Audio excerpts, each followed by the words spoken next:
Sarah Martinez stood under the cold spray of the naval base shower, her shoulders tense as harsh laughter echoed off the concrete walls. The other recruits thought she couldn't hear their cruel words over the running water, but every syllable cut deep into her pride. At 5 feet 4 inches tall and weighing barely 130 pounds, she looked nothing like the towering, muscle-bound men who dominated the Navy SEAL training program. "Look at Tiny Martinez," sneered Jackson, a 6'2" recruit from Texas who seemed to take pleasure in making her life miserable. "What's she gonna do when real combat starts? Hide behind a rock and cry for her mommy?" The group of men erupted in cruel laughter that bounced off the shower walls like gunshots. Sarah kept scrubbing, her jaw clenched tight. She had heard it all before during the past 6 weeks of basic underwater demolition training. The whispers in the mess hall, the snickers during physical training, the betting pools on when she would finally quit and go home. Every morning brought new challenges to her determination, new tests of her resolve to prove that she belonged among America's elite fighting force. Her father had warned her this would happen. Captain Roberto Martinez, himself a decorated Navy veteran, had pulled her aside before she left for training. His weathered hands had gripped her shoulders as he looked into her determined brown eyes. "Mija, they're going to try to break you in ways you can't imagine. They'll attack your body, your mind, and your spirit. But remember why you're doing this."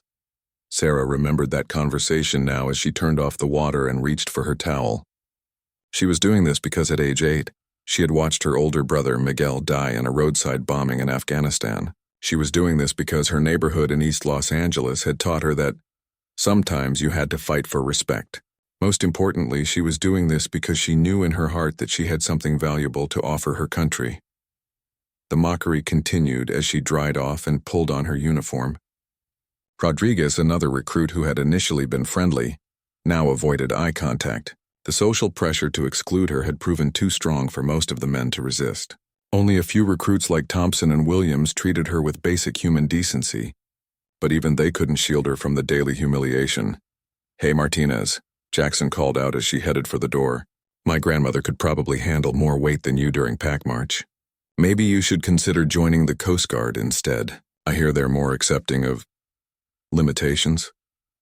Sarah paused at the doorway, her hand gripping the metal frame so tightly her knuckles turned white. Every fiber of her being wanted to turn around and unleash the fury that had been building inside her for weeks. She wanted to remind Jackson that she had actually outperformed him in several training exercises. She wanted to point out that her test scores in tactics and strategy were among the highest in their class. Instead, she took a deep breath and walked away. Her grandmother had taught her that dignified silence was sometimes the most powerful response to ignorance. But as she made her way across the base toward the training facility, Sarah made a quiet promise to herself. She would not just survive this program, she would excel beyond anyone's expectations. The afternoon sun beat down mercilessly on the obstacle course as Instructor Chief Petty Officer Williams called the recruits to attention. Today would bring another round of the grueling physical challenges that had already eliminated 30% of their starting class. Sarah stood in formation, her spine straight and her eyes focused straight ahead, even as she felt the weight of dozens of skeptical gazes upon her. "Today we're running the full combat simulation," Chief Williams announced, his voice carrying across the training yard. "Full gear, live ammunition exercises, and urban warfare scenarios. This isn't about individual performance anymore. This is about teamwork, trust, and proving you can protect the person next to you when everything goes wrong." As the recruits broke formation to collect their gear, Sarah noticed something different in the atmosphere. The usual casual conversation was replaced by nervous tension. Even Jackson seemed more focused and less interested in his typical harassment. When lives were potentially on the line, even in training scenarios, the games and politics suddenly seemed less important. Sarah strapped on her tactical vest and checked her weapon with the methodical precision that had become second nature. Her movements were fluid and confident, a stark contrast to some of the larger recruits who still fumbled with their equipment. Months of relentless training had transformed her body into a finely tuned instrument, even if others refused to see it. The first scenario began in a mock Middle Eastern village constructed on the base. Sarah's team was tasked with clearing buildings and neutralizing hostile targets, while protecting civilian mannequins scattered throughout the area. As they moved through the narrow streets, Sarah found herself naturally falling into a support role, using her smaller size to access areas that the bigger men couldn't navigate easily. When Jackson got pinned down by simulated enemy fire, Sarah didn't hesitate. She sprinted across open ground, drawing the attention of the instructors playing hostile forces, and reached his position with ammunition and medical supplies. For a brief moment, as she bandaged a simulated wound on his arm, Jackson looked at her with something approaching respect. "Thanks, Martinez," he said quietly, and for the first time in weeks, there was no mockery in his voice. 3 months into training, Sarah Martinez had developed a reputation that had nothing to do with her size. While other recruits continued to struggle with the mental challenges of SEAL preparation, she consistently scored at the top of tactical planning exercises. Her ability to think 3 steps ahead in combat scenarios had caught the attention of several instructors. Though few recruits seemed to notice or care, the underwater demolition phase pushed everyone to their limits. In the murky depths of the training pool, Sarah discovered that her smaller lung capacity was more than compensated by her efficiency of movement. While Jackson and others thrashed through the water, burning oxygen with unnecessary motion, she glided through each exercise with calculated precision.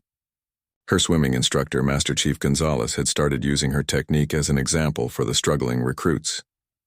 "Watch Martinez," he would bark during pool sessions. "See how she moves with purpose? Every stroke matters when you're operating on limited air supply. Size means nothing down there if you're fighting the water instead of working with it." But the harassment continued in other areas. During mess hall meals, Sarah often found herself eating alone as conversations died when she approached tables. The recruits had developed an elaborate social hierarchy, and she remained firmly at the bottom despite her improving performance. Jackson had stopped his open mockery, but the cold shoulder treatment felt almost worse than direct confrontation. Everything changed during a routine night navigation exercise in the California wilderness. Each recruit was dropped alone in unfamiliar terrain with basic survival gear and a compass, tasked with reaching a checkpoint 15 miles away before dawn. It was designed to test individual resilience, problem-solving, and mental toughness under stress. Sarah had been moving steadily through the rocky terrain for 3 hours when she heard the sound. A sharp crack followed by a cry of pain echoed through the darkness ahead. She froze, listening carefully to determine the direction. Training protocol said to maintain course toward her objective, but her conscience wouldn't allow her to ignore someone in distress. Following the sounds, she discovered Thompson trapped beneath a fallen log, his leg bent at an unnatural angle. The big recruit from Montana was conscious but clearly in severe pain. His face had gone pale and sweat beaded on his forehead despite the cool night air. "Martinez? What are you doing here?" Thompson gasped, surprise replacing his grimace of pain. "You should be heading to checkpoint. Don't mess up your score because of me." Sarah was already examining his trapped leg, her medical training from high school emergency response courses taking over. The log was massive, probably weighing several hundred pounds. Under normal circumstances, it would take at least 3 people to safely move it without causing further injury. "Thompson, I need you to listen carefully," she said, her voice calm and authoritative. "Your leg is pinned, but I don't think it's broken. However, we need to get this log off you without shifting it sideways, or we could cause real damage." She spent precious minutes examining the situation from every angle. The checkpoint deadline was approaching rapidly, and failing to reach it on time would result in automatic failure of the exercise. But leaving Thompson alone with a potentially serious injury was not an option she could live with. Using her knowledge of leverage and physics, Sarah identified several smaller rocks that could serve as a fulcrum. She worked methodically, building a lever system that would allow her to lift the log just enough for Thompson to slide free. The process took nearly an hour, time that effectively guaranteed she would miss her checkpoint deadline. "Why are you doing this?" Thompson asked as she positioned the final support rock. "You know what this means for your training evaluation. Chief Williams is going to be furious." Sarah paused in her work and looked directly at him. "Because this is what real teammates do for each other. If we can't trust each other during training, how can we trust each other in actual combat?" The lever system worked perfectly. Sarah was able to create just enough clearance for Thompson to pull his leg free. His ankle was badly sprained but not broken, and with her support he could walk slowly. Together, they made their way through the remaining miles of wilderness, reaching the checkpoint nearly 4 hours late. Chief Williams was waiting with a grim expression and a clipboard full of negative marks. The other recruits who had completed the exercise on time stood in formation, most looking relieved that they weren't the ones facing disciplinary action. "Martinez," Chief Williams barked. "Care to explain why you're 4 hours late for a simple navigation exercise?" This was individual evaluation, not a team-building exercise. Sarah stood at attention, her uniform dirty and torn from the night's work. "No excuse, Chief. I encountered an obstacle and dealt with it as best I could." Thompson stepped forward, still favoring his injured ankle. "Chief Williams, Martinez saved my life tonight. I was trapped under a log with no way to free myself. She sacrificed her own evaluation to get me out safely." The training yard fell silent. Jackson and several other recruits exchanged glances, their expressions shifting from smugness to something approaching embarrassment. For weeks they had questioned Sarah's commitment to the team while maintaining their own selfish attitudes. Chief Williams studied both recruits carefully. His weathered face revealed nothing of his thoughts as he made notes on his clipboard. "Thompson, report to medical for evaluation of that ankle. Martinez, you'll retake this exercise tomorrow night. Alone." As the formation dispersed, Sarah prepared herself for another round of failure, but as she walked toward the barracks, Thompson caught up with her. "Martinez," he called out, "I owe you more than I can repay, but I want you to know that what you did tonight, that's the kind of person I want watching my back in combat." Word of the rescue spread quickly through the recruit barracks. The story grew and changed with each telling, but the core message remained consistent. The smallest recruit had risked everything to save a teammate, while others had focused only on their own success. The atmosphere in the barracks shifted dramatically after Thompson's rescue. Conversations no longer stopped when Sarah entered a room, and several recruits began including her in discussions about tactics and training strategies. Even Jackson, who had been her most vocal critic, started treating her with grudging respect. During the following weeks, Sarah's leadership qualities became impossible to ignore. When their unit faced a particularly challenging urban warfare simulation, she volunteered to take point position despite being the smallest team member. Her ability to read the environment and anticipate enemy movements proved invaluable as she guided her squad through a complex maze of hostile territory without a single casualty. "Martinez has something you can't teach," observed Lieutenant Commander Hayes during an instructor briefing. "She thinks like a chess master, always considering how each move affects the entire board. Most recruits are focused on individual survival, but she understands mission success requires everyone coming home." The turning point came during Hell Week, the infamous 7-day period designed to break the spirit of anyone lacking absolute commitment. Sleep deprivation, constant physical challenges, and psychological pressure had already eliminated 15 more recruits when Sarah faced her greatest test. During a midnight ocean dive exercise, Recruit Williams got caught in an underwater current and began to panic. His erratic movements and rapid breathing were consuming his air supply at a dangerous rate. The instructors monitoring from safety boats prepared to intervene, but Sarah reached him first. In the murky water, with visibility near zero, she had to rely on touch to assess Williams's condition.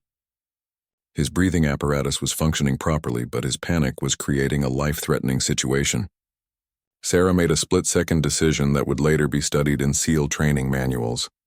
Instead of simply signaling for help, she removed her own backup air supply and created a buddy breathing system with Williams. This technique required perfect coordination and absolute trust, as both divers had to share a single air source while navigating to the surface. One mistake could result in both of them drowning. For 12 agonizing minutes, Sarah guided Williams through the emergency ascent procedure. Her calm presence and steady communication through hand signals gradually brought his panic under control. When they finally broke the surface, Williams was conscious and stable, though emotionally shaken by the experience. The rescue boat crew hauled both recruits aboard, where Williams immediately began thanking Sarah between gasps for air. The attending medic checked both divers and found them in good condition, though Sarah had pushed her own air supply dangerously low to ensure Williams' survival. Chief Petty Officer Martinez, no relation to Sarah despite the shared surname, had witnessed the entire rescue from the monitoring boat. A 30-year SEAL veteran with experience in Iraq and Afghanistan, he rarely showed emotion during training exercises. But as Sarah sat wrapped in an emergency blanket, he approached her with an expression of genuine admiration. "Recruit Martinez," he said formally, though his tone carried unmistakable respect. "In 3 decades of training new SEALs, I've seen plenty of brave acts. But what you did down there required a level of selflessness and tactical thinking that most seasoned operators struggle to achieve. You just saved a teammate's life while maintaining mission objectives under extreme pressure." Word of the underwater rescue reached the base commander within hours. Captain Morrison, a distinguished officer with a reputation for tough but fair leadership, requested a private meeting with Sarah the following morning. As she stood at attention in his office, she wondered if the repeated rescues of fellow recruits had somehow violated training protocols. "At ease, Martinez," Captain Morrison said, gesturing toward a chair. "I wanted to discuss your performance during this training cycle. Your instructors have provided some interesting reports." Sarah remained standing, uncertain about the direction of the conversation. "Sir, I've tried to give my best effort in all training exercises. Sit down, recruit. This isn't a disciplinary meeting." Captain Morrison opened a thick folder filled with evaluation forms and training reports. "Your test scores place you in the top 5% of your class. Your physical performance has improved dramatically since the beginning of training, but what really stands out is your consistent willingness to put team success above personal achievement." He leaned back in his chair, studying her carefully. 3 separate times you've risked your own training evaluation to help struggling teammates. That kind of leadership instinct can't be taught. It's either part of who you are or it isn't. Sarah found her voice. "Sir, I believe the mission comes first, but the team makes the mission possible. If we don't take care of each other during training, we can't be trusted to take care of each other in combat." Captain Morrison nodded slowly. "Exactly the answer I hoped to hear. Martinez, I'm recommending you for advanced leadership training upon completion of basic SEAL qualification. Your ability to inspire trust and make tactical decisions under pressure suggests you have significant potential as a future unit commander." The news stunned Sarah into silence. She had focused so intensely on simply surviving the training program that the possibility of leadership roles had never occurred to her. The idea that her fellow recruits might one day be looking to her for orders seemed surreal. That evening, as Sarah sat in the mess hall reviewing tactical manuals, Thompson and Williams approached her table. Several other recruits followed, including Jackson, who looked uncomfortable but determined. "Martinez," Thompson began, "we wanted to thank you properly for everything you've done. But more than that, we wanted to apologize for how we treated you when training started." Williams nodded enthusiastically. "You've saved my life twice now, and you've never asked for anything in return. We were so focused on competing with each other that we forgot what this training is really about." Jackson cleared his throat awkwardly.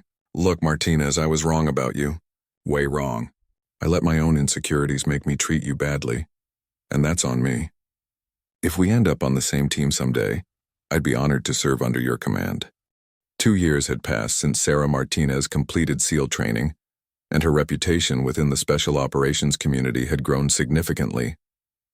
Her first deployment to Afghanistan showcased the leadership skills that Captain Morrison had recognized during training.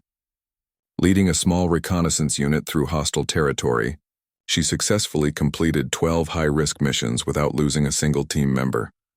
The same qualities that had made her effective during training proved invaluable in actual combat. Her ability to remain calm under pressure, think strategically about complex problems, and inspire absolute loyalty from her team members made her a natural choice for increasingly challenging assignments. Lieutenant Sarah Martinez now found herself standing in the Pentagon briefing room, surrounded by senior officers and intelligence analysts. The mission they were discussing would test every skill she had developed over the past 3 years of active service. A high-value terrorist target had been located in a remote compound in Syria, but the operation would require precise coordination between multiple units and perfect timing to succeed. "Lieutenant Martinez will lead the primary assault team," announced Colonel Thompson, the mission commander. Her unit's success rate and ability to adapt to changing battlefield conditions make them the logical choice for this operation. Sarah studied the intelligence. Photos and tactical maps spread across the conference table. The target compound was heavily fortified and surrounded by civilian buildings, making a direct assault extremely dangerous. Traditional approaches would likely result in significant casualties among both military personnel and innocent civilians. "Sir, I recommend a modified insertion strategy," Sarah said, pointing to several locations on the aerial photographs. "If we approach from the eastern ridge instead of the main access road, we can establish overwatch positions here and here. This gives us better visibility and multiple escape routes if the situation deteriorates." The intelligence officer, a seasoned CIA veteran named Morrison, nodded approvingly. Lieutenant Martinez raises valid concerns about the original approach. Her suggested route would reduce our exposure to enemy fire and provide better tactical options. Over the next several hours, Sarah worked with the planning team to refine every aspect of the mission. Her attention to detail and ability to anticipate problems impressed the senior officers, many of whom had initially questioned whether such a young lieutenant could handle the responsibility of leading such a critical operation. The mission launch was scheduled for 3 days later, giving Sarah time to prepare her team and review all available intelligence. As she walked across the base to meet with her squad leaders, she reflected on how dramatically her life had changed since those early days of training, when fellow recruits mocked her in the showers. Sergeant First Class Thompson, her former classmate who now served as her senior non-commissioned officer, was waiting in the team briefing room along with the other squad leaders. The respect in his eyes was genuine and earned through countless hours of shared danger and mutual trust. "Ma'am, the team is ready for mission briefing," Thompson reported. "Everyone's been reviewing the preliminary intelligence, and we're ready to hear your operational plan." Sarah activated the wall-mounted display and began walking through the tactical approach she had developed with the mission planners. Her presentation was clear, methodical, and demonstrated deep understanding of both the strategic objectives and the practical challenges they would face. "This target represents a significant threat to regional stability," she explained, pointing to various intelligence indicators on the screen. "But our primary responsibility is to complete the mission while ensuring every team member returns home safely. We're going to take our time, do this right, and leave nothing to chance." The questions from her team members were sharp and professional, reflecting their confidence in her leadership and their own expertise. As they worked through contingency plans and emergency procedures, Sarah felt the familiar surge of pride that came with leading such exceptional warriors. During the final equipment check the night before deployment, Sarah found herself thinking about the journey that had brought her to this moment. The young woman who had endured mockery and discrimination during training had evolved into a respected combat leader, trusted with the military's most sensitive operations. Her father had called the previous evening to wish her well, though he couldn't know any details about her upcoming mission. "Mija, your mother and I are proud of what you've accomplished," Captain Martinez had said. "Miguel would be proud too. You've honored his memory by becoming the kind of soldier he always believed you could be." The deployment began before dawn, with a flight to a forward operating base in Jordan. Sarah's team moved with the practiced efficiency of veterans, each member understanding their role in the complex operation. The helicopter insertion would take place under cover of darkness, with multiple backup plans prepared for various contingencies. As the aircraft lifted off for the final approach to the target area, Sarah reviewed her team's positions one more time. Williams was manning the communications equipment, maintaining contact with headquarters and coordinating with support units. Jackson, now one of her most trusted operators, would lead the perimeter security team once they reached the ground. 2 minutes to insertion, the pilot announced through the aircraft's communication system. Sarah could see the rocky terrain below, illuminated by moonlight and the helicopter's infrared navigation systems. The landing zone appeared clear of hostile activity, but years of combat experience had taught her that appearances could be deceiving. The helicopter touched down smoothly in a small clearing approximately half a mile from the target compound. Sarah's team moved quickly to establish a defensive perimeter, while she confirmed their position, using GPS coordinates and landmarks visible through her night vision equipment. "Alpha team in position," she radioed to the mission commander.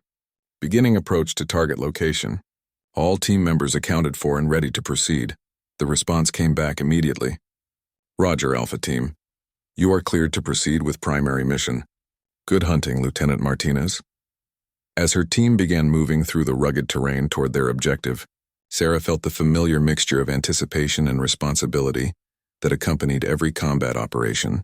The skills and leadership qualities that had emerged during those difficult training days were about to be tested once again in the unforgiving arena of actual warfare. The approach to the target compound took longer than expected due to unexpected terrain challenges, but Sarah's team maintained perfect discipline throughout the movement. As they reached their overwatch positions, she could see the intelligence reports had been accurate. The compound was heavily defended with guards posted at strategic points around the perimeter. Through her night vision scope, Sarah counted 8 visible sentries and noted their patrol patterns. The target building was a 3-story structure in the center of the compound, surrounded by several smaller outbuildings that could contain additional threats or innocent civilians. Williams, establish communication with the drone operator, Sarah whispered into her headset. I need real-time updates on personnel movement inside the compound. The response came back quickly. Ma'am, drone shows approximately 15 heat signatures inside the main building. 2 on the ground floor, possibly guards. Multiple signatures on the second floor, including the primary target according to movement patterns. Sarah processed this information while studying the compound layout through her binoculars. The mission required capturing the target alive while minimizing casualties among any civilians who might be present.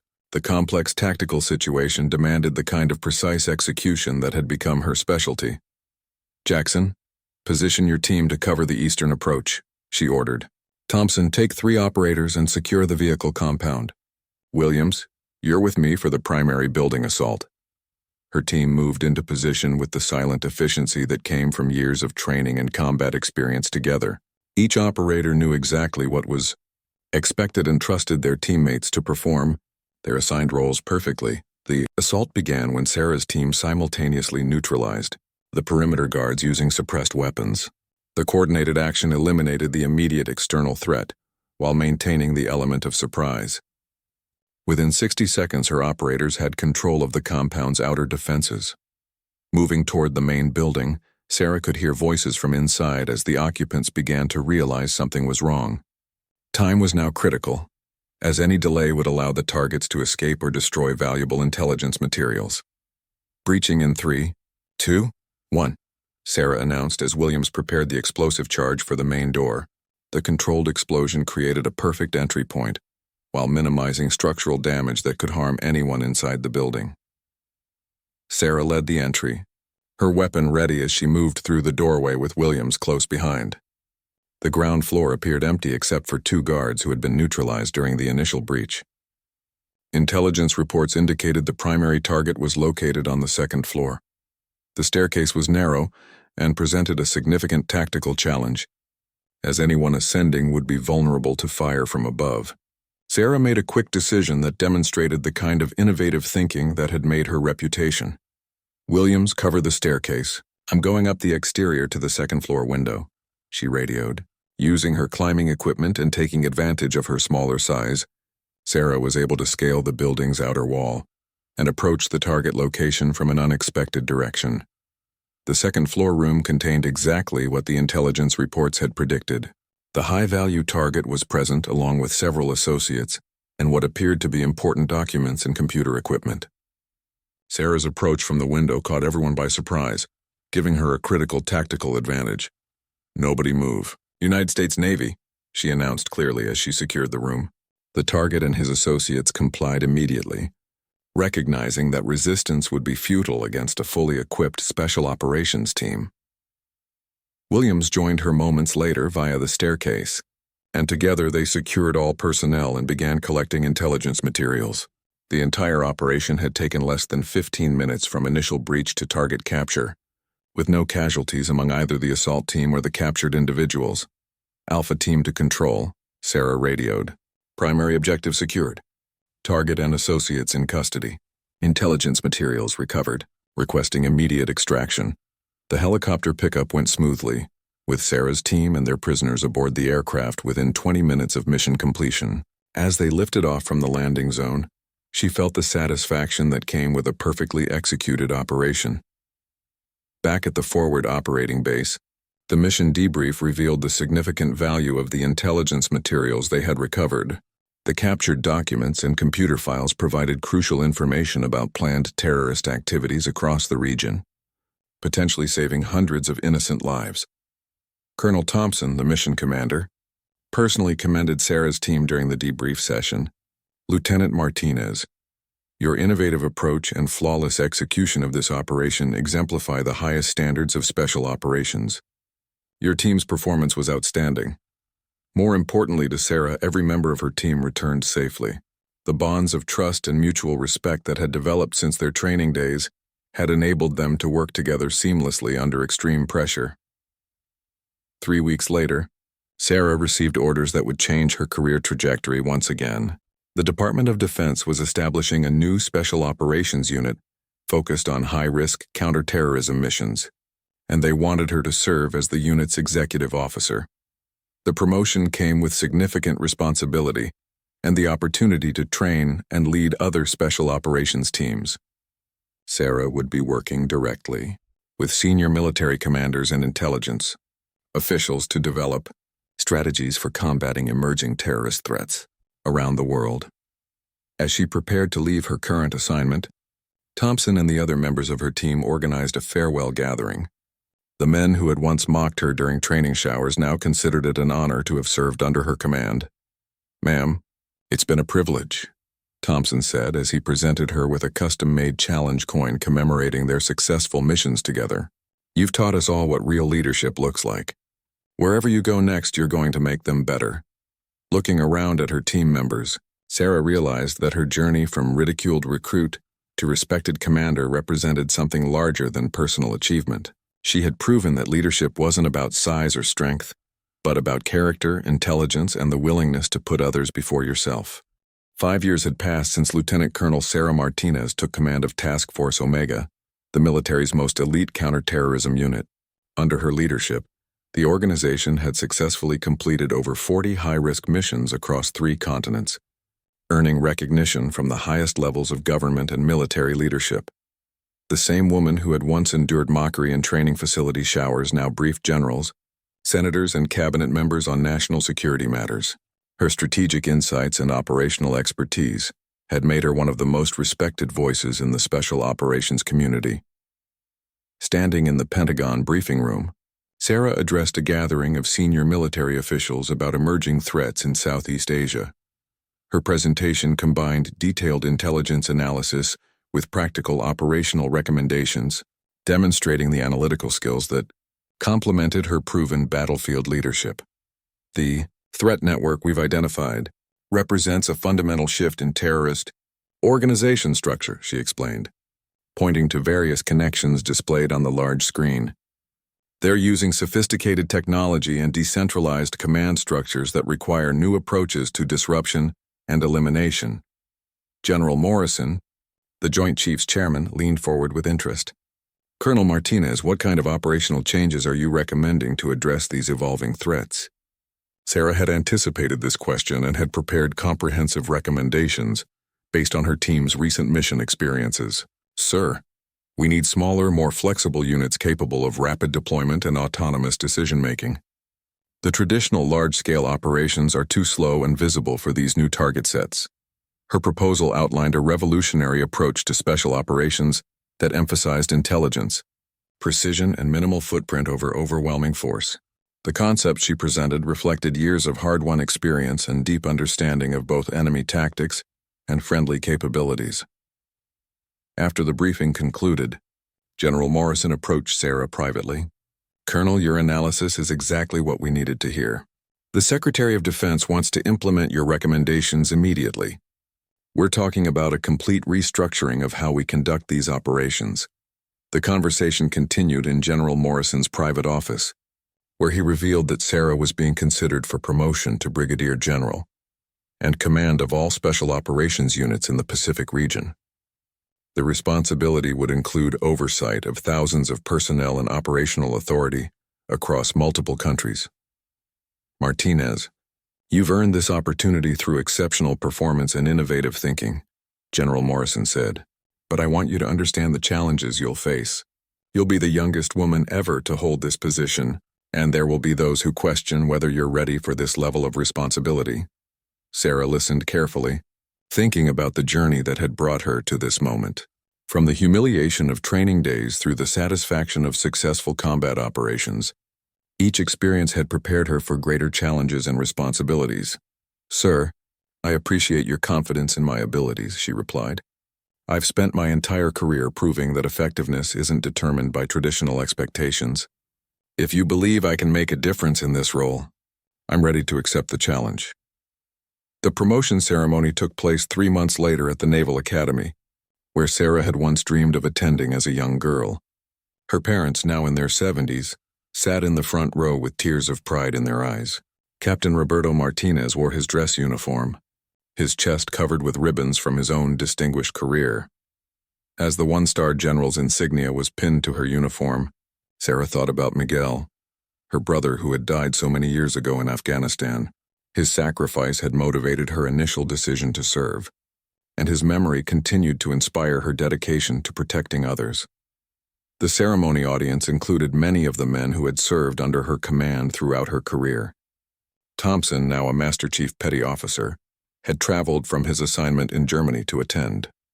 Jackson, who had become one of her most trusted operators, was being promoted to Lieutenant Commander on the same day. Williams, now a senior instructor at the SEAL training facility where Sarah's career had begun, approached her after the ceremony. "General Martinez, I wanted you to know that we use your leadership examples in our training courses now. The recruits study your missions as examples of how to think tactically and lead under pressure." The conversation reminded Sarah of how far she had traveled since those difficult early days. The training facility that had once seemed like a place of humiliation had become the foundation for everything she had accomplished. Later that evening, at the reception following the promotion ceremony, Sarah found herself surrounded by well-wishers and colleagues offering congratulations. The gathering included representatives from every branch of the military, intelligence agencies, and political leadership. Senator Rodriguez, a member of the Armed Services Committee, pulled Sarah aside for a private conversation. "General Martinez, your story has become an inspiration for young women considering military careers. What advice would you give to someone facing the kind of discrimination you experienced early in your career?" Sarah considered the question carefully, thinking about the lessons she had learned through years of proving herself in a traditionally male-dominated field. "Senator, I would tell them that respect is earned through consistent performance and integrity. You can't control how others treat you initially, but you can control how you respond to those challenges," she continued. "The most important thing is to never lose sight of why you're serving. If you're focused on making a genuine contribution to something larger than yourself, the recognition and respect will follow eventually." As the reception continued, Sarah noticed a young female naval officer standing somewhat apart from the crowd. The lieutenant looked nervous and uncertain, reminding Sarah of her own feelings during the early days of her career. Approaching the young officer, Sarah introduced herself. "I'm General Martinez. I noticed you seemed a bit overwhelmed by all this. Is this your first Pentagon assignment?" Lieutenant Chen, a recent Naval Academy graduate, nodded enthusiastically. "Yes, ma'am. I'm actually hoping to apply for SEAL training next year, but I've been wondering if I'm realistic about my chances." Sarah smiled, remembering her own doubts and fears from so many years ago. "Lieutenant, let me tell you something I learned during my own training. The question isn't whether you think you can do it. The question is whether you're willing to do whatever it takes to prove you belong there." Looking around the reception at all the accomplished military professionals who had gathered to honor her promotion, Sarah realized that her journey from mocked recruit to respected general represented something important for the entire military community. She had proven that leadership came from character and competence, not from fitting traditional expectations. The conversation with Lieutenant Chen continued as Sarah shared practical advice about preparing for the challenges ahead. As she spoke, she felt the satisfaction that came from knowing her example might help the next generation of women avoid some of the obstacles she had faced. The evening ended with Sarah standing on the Pentagon steps, looking out at the lights of Washington. Tomorrow would bring new responsibilities and challenges as she took command of Pacific Special Operations. But tonight she allowed herself to savor the moment and remember everyone who had helped make this achievement possible.